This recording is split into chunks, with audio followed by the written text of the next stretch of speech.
मुझे नाजुक जगह से पकड़ के खींचते रहे और वो वहाँ के जो पुलिस वाले हैं उन्होंने भी मेरे साथ बहुत गंदी बातें की हैं और उन्होंने भी मुझे बहुत चट से पकड़ के उन्होंने मुझे खींचा और उन्होंने भी मुझे मारा। अस्सलामुअलैकुम नाजरीन, मैं हूं ताहा बिन सईद और आप देख रहे हैं हमारा पाकिस्तान। आज की वीडियो बनाते हुए मेरा दिल खून के आंसू रो रहा है।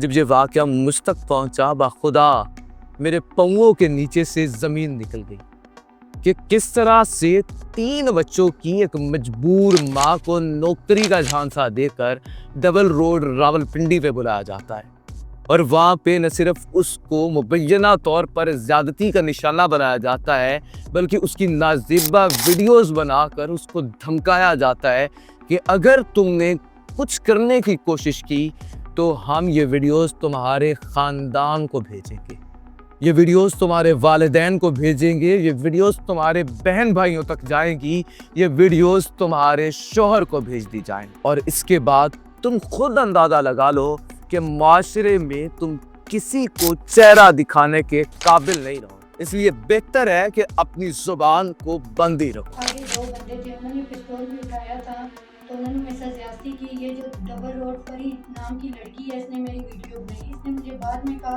कि अगर तुमने मेरे साथ कोई ऐसा वाकया किया तो मैं तुम्हारी वीडियो वायरल कर दूंगी, मैं तुम्हारे घर वालों को भेजूंगी, तुम्हारे मियाँ को। लेकिन इस सब के बावजूद जब वो खातून जुर्रत करके थाना न्यू टाउन में इंसाफ मांगने के लिए जाती है तो पुलिस उसे ये कहती है कि बीबी तुम किन कामों में पड़ गई हो, तुम्हारे आगे पीछे पहले कोई नहीं है, शौहर से तुम अलहदा हो चुकी हो, कौन तुम्हारे वकीलों की फीसें भरेगा, कौन थाने कचहरी के चक्कर काटेगा, कौन तुम्हारा साथ देगा, किस तरह से तुम केस लड़ोगी। बीबी जाओ, घर चली जाओ, जाके अपना काम करो, कोई बात होगी तो हम तुम्हें खुद बुला लें। फिर जब बुलाया जाता है, पुलिस बजाय के इंसाफ दे उसको हरीफ के सामने बिठा के कहती है कि इनके साथ सुलह कर लो। फिर अगले दिन इन्होंने मुझे कहा कि थाने में आओ। मैं थाने में गई, वहाँ पे परी भी मौजूद थी। इन्होंने मुझे कहा कि थाने कचहरी में जाओगे, तुम्हारे खर्चा होगा, वकील करना पड़ेगा, तो लिहाजा तुम इधर ही अपना राजीनामा इनके साथ कर लो। पर इनके साथ मैं राजीनामा नहीं कर सकती, मुझे इंसाफ चाहिए। उन्होंने फिर मुझे अलग कमरे में लेके गए, उधर जाके उन्होंने मुझे मारा, मुझे नाजुक जगह से पकड़ के खींचते रहे और वो वहाँ के जो पुलिस वाले हैं उन्होंने भी मेरे साथ बहुत गंदी बातें की हैं और उन्होंने भी मुझे बहुत चट से पकड़ के उन्होंने मुझे खींचा और उन्होंने भी मुझे मारा। चाहिए ये था ज्यादती करने वाले अफराद को गिरफ्तार करके सलाखों के पीछे भेजा जाता, अदालत के जरिए उस खातून को इंसाफ दिलाया जाता। न सिर्फ इंसाफ दिलाने में पुलिस मदद करती बल्कि उसको मुकम्मल तौर पर तहफ़्फ़ुज़ फराहम किया जाता। नाज़रीन, असल कहानी क्या होती है कि वो खातून एक कॉल सेंटर में काम करती है। वहाँ पे उसकी मुलाकात एक फरी नामी खातून से होती है, एक फरी नामी लड़की से होती है, जिसको वो हालात बताती है कि मेरे हालात ठीक नहीं। तो फरी उसे कहती है कि मैं तुम्हें एक बेहतर नौकरी दिलवाऊंगी, मेरे साथ राब्ते में रह। इन दोनों का वहाँ से राब्ता होता है, इसको कॉल करके डबल रोड पे बुलाया जाता है। जब वो उस जगह पे पहुँचती है तो वहाँ पे फरी नामी खातून और 2 मजीद अफराद उसको गन पॉइंट पे हरासा करते हैं, डराते हैं, धमकाते हैं और मुबैना तौर पर ज़्यादती का निशाना बनाते हैं।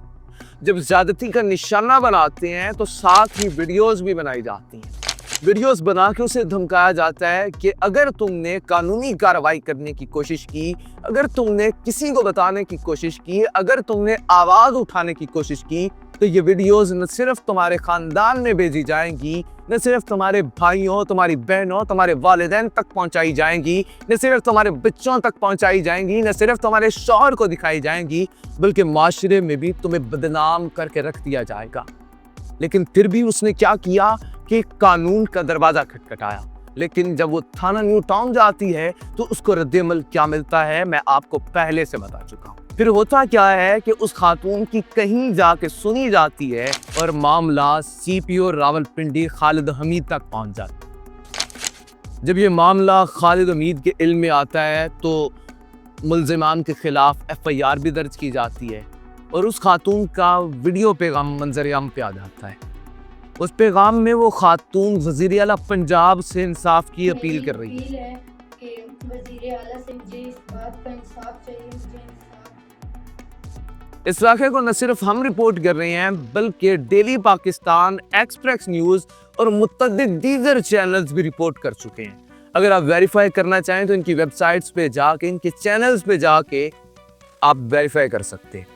अब एक्सप्रेस न्यूज़ ने जब थाना न्यू टाउन में राब्ता किया कि पुलिस का मौक़िफ़ जाने, SHO से बात की जाए, तो वहाँ से कोई जवाब ही मौसूल नहीं होता, फ़ोन ही अटेंड नहीं किया जाता। लेकिन जब पुलिस तर्जुमान से राब्ता किया जाता है तो वो थाने में राब्ता करके बताते हैं कि मुतासरा खातून FIR दर्ज करवाने के बाद अब तक दोबारा थाने में आई ही नहीं, और मुतासरा खातून पर पुलिस की जानिब से डाले जाने वाले दबाव से भी पुलिस वाज़िया इनकारी हो जाती है।